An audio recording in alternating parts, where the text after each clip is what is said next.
Bonjour et bienvenue sur ce tuto de découverte d'Adobe Muse. C'est une des dernières leçons, la dernière leçon avant la conclusion, qui traite de l'optimisation du contenu pour les moteurs de recherche, de SEO, Search Engine Optimization. Parce qu'en effet, notre site est prêt, il est publié déjà sur un serveur, il a sa propre URL, mais maintenant on aimerait que Google ou Yahoo indexe bien ce contenu pour que d'autres puissent le trouver. Alors, pour ça, il faut un peu aider vos moteurs de recherche. C'est pas automatique, c'est presque automatique, mais c'est pas automatique.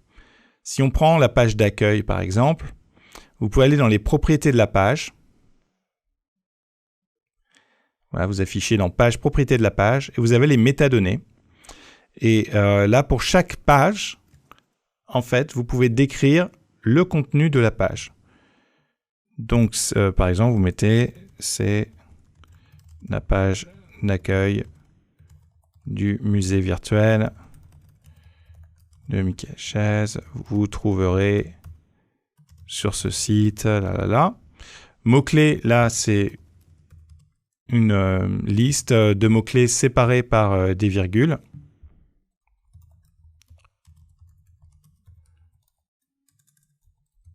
Là, vous pouvez en rentrer une dizaine, une quinzaine. Donc ça, ce sont pour les propriétés de la page, description et mots-clés. Donc il faut le faire pour toutes les pages. Ce qu'il faut aussi indexer, ce sont les images, parce que Google n'est pas capable d'indexer, d'analyser le contenu de l'image pour savoir que c'est par exemple une galerie avec des tableaux en noir et blanc. Donc vous allez faire clic droit, modifier les propriétés de l'image. Vous avez Infobulle. Alors Infobulle, c'est ce qui va apparaître quand on laisse la souris. Donc là, par exemple, vous mettez vue exclusive de l'exposition. Aussi, souvent, ce qu'on met en Infobulle, c'est le copyright, pardon. Ouais, copyright, ça peut être une bonne idée. Texte de substitution. Il faut imaginer quelqu'un. Donc, au niveau accessibilité, on s'en sert pour les personnes qui sont malvoyantes. C'est vraiment décrire l'image.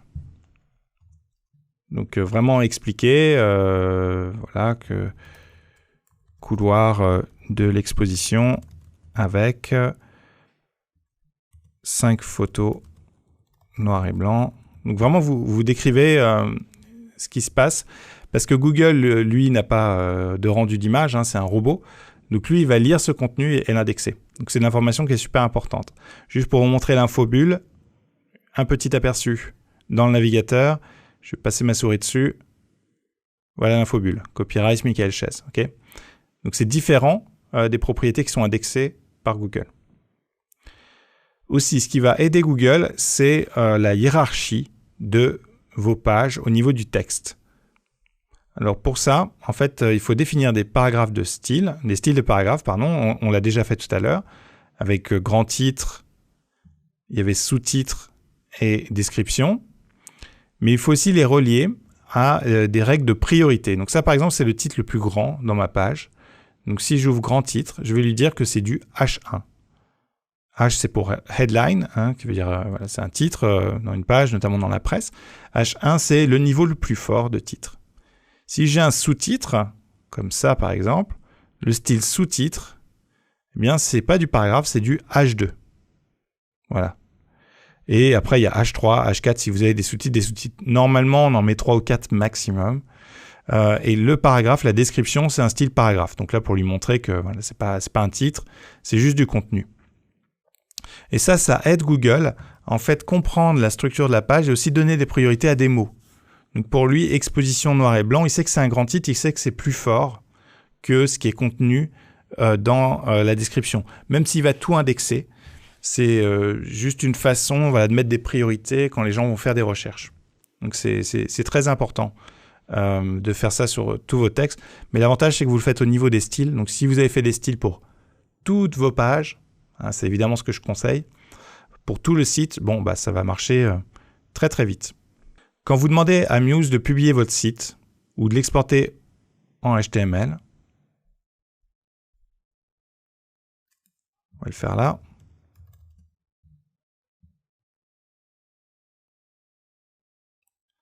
Donc là, il va générer tous les fichiers HTML, toutes les images.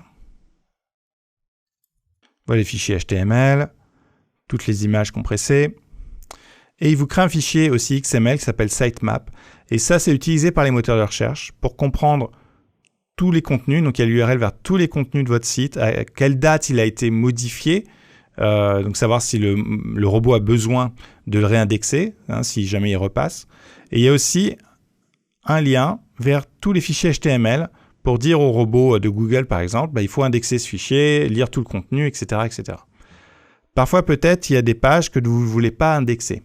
Un mot de remerciement à la suite d'une redirection de formulaire, vous ne voulez pas l'indexer, par exemple. Donc, vous pouvez faire clic droit, propriété de la page, et dans les options, vous pouvez décocher le fait d'inclure la page dans le fichier sitemap.xml. Donc, voilà comment retirer un contenu du robot Google.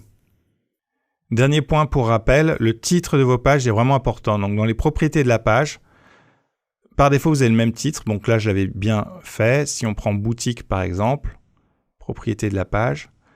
Boutique, c'est ce qui apparaît dans mon menu dynamique. Mais peut-être que dans Google, j'aimerais être plus exhaustif et mettre boutique du musée virtuel. Parce que le titre de la page, c'est vraiment une info essentielle pour Google.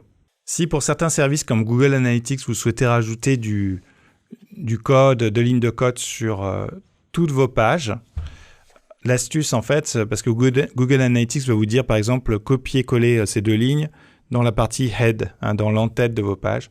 Donc l'astuce c'est de faire ça sur le gabarit, de rentrer dans les propriétés de votre page du gabarit. Et là dans les métadonnées, vous pourrez ajouter du code dans la partie head qui du coup va se trouver sur toutes les pages de votre site. Voilà, avec toutes ces astuces, vous devriez être capable d'avoir un site rapidement indexé par les moteurs de recherche.